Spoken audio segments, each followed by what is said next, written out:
The wind howled across the frozen waters of the Stockholm archipelago, whipping snow into swirling veils that blurred the line between sea and sky. It was Christmas Eve, Julafton, the heart of the Swedish winter celebration, and the old family estate on the island of Värmdö stood defiant against the storm. The house, a red-painted wooden villa with white trim, had belonged to the Lindström family for generations. A summer retreat turned year-round home after Eric's father passed. Pines heavy with snow crowded the property, their branches creaking under the weight, while the Baltic Sea lay iced at the edges, dark and unyielding beyond the rocky shore.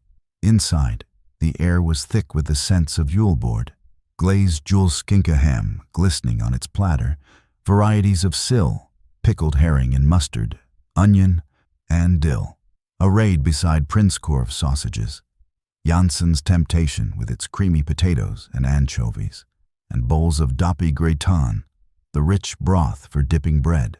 Glögg simmered on the stove, its spiced aroma mingling with pepparkakor gingerbread and lussekatter saffron buns. The Christmas tree, a towering grand sourced from the mainland just days before, sparkled with electric lights and handmade ornaments passed down through the family. Straw goats, wooden tomt figures, and delicate glass baubles reflecting the flicker of Advent candles. Erik Lindström stood by the window, watching the snow pile against the glass, his breath fogging the pain. At 48, he was a quiet man, an architect who designed sustainable homes in Stockholm, commuting by ferry when the weather allowed. He had married Sophia 10 years earlier, drawn to her sharp wit and ambitious drive as a marketing executive. They had no children of their own, but Sophia brought energy to his reserved life, or so he had thought. Lately, cracks had appeared, her late nights, secretive phone calls, the way she dismissed his concerns with a laugh that felt increasingly hollow. The family gathering was tradition. Eric's older brother, Magnus, had arrived from Göteborg with his wife Anna and their 2 teenage sons. Their mother, Ingrid, widowed for 15 years, presided over the table like a queen, her silver hair pinned neatly, her eyes sharp despite her age. And then there was Lars, Eric's cousin from his father's side, a boisterous real estate developer who always brought expensive aquavit and stories of his latest deals. They had watched Kalle Anka together at 3 o'clock, as every Swedish family did, Donald Duck and his friends wishing God Jul on the television, a ritual that bridged generations. Laughter had filled the room then, glasses of julmust raised in cheerful skål. Dinner followed, plates piled high, snap songs echoing off the wooden beams. Ingrid hid the almond in the risgrynsgröt rice pudding, and young Victor found it, earning cheers and a small prize. But as the evening wore on, the glögg flowed freer and tongues loosened. Sophia, radiant in a red wool sweater, her blonde hair loose around her shoulders, dominated the conversation. She spoke of her promotions, her travels, how Eric's quiet little designs were sweet but hardly the future. Eric smiled tightly, used to her teasing, but tonight it stung deeper. Then, as they cleared plates for coffee and more sweets, Sophia stood, glass in hand, her cheeks flushed from warmth and wine. "I have something to say," she announced, her voice cutting through the chatter. The room quieted. Ingrid paused mid-sip. Magnus raised an eyebrow.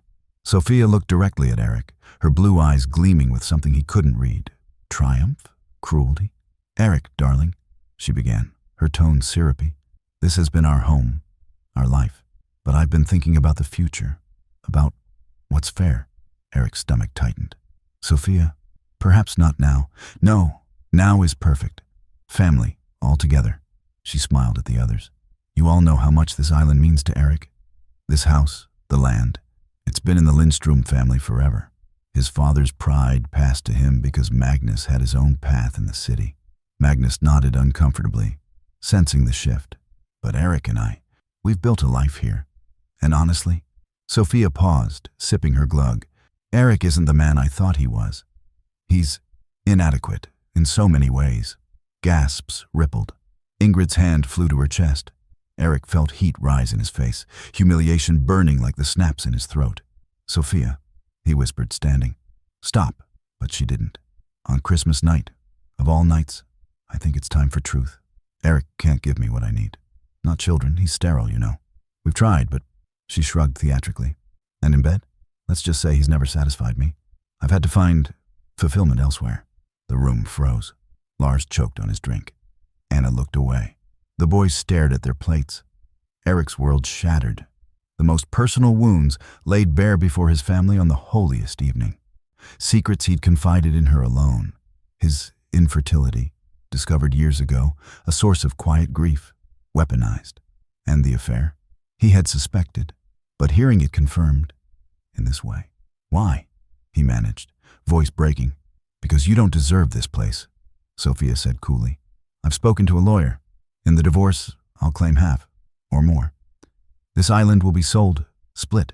Your precious family legacy? Gone. Because you're weak, Eric. Always have been. Ingrid rose, trembling. Sophia, this is unforgivable. But Sophia laughed. Old woman, times change. Equal rights, remember? The storm outside raged harder, as if mirroring the chaos within. Eric stumbled out to the porch, snow biting his skin, tears freezing on his cheeks. Betrayed, emasculated, his inheritance threatened, all in one cruel monologue. Months passed in a blur of gray winter. Divorce proceedings began swiftly. Sophia was ruthless, demanding the archipelago house as her primary residence, citing her contributions to renovations. Eric fought, but the law was neutral, and her revelations had poisoned the family. Magnus sided with caution, Anna with pity. Ingrid, heartbroken, retreated to her apartment in Stockholm. Eric moved to a small flat in Södermalm, designing remotely. The ferry rides now solitary torments. He learned Sophia's lover was a younger colleague, someone she'd met on business trips. The affair had lasted 2 years.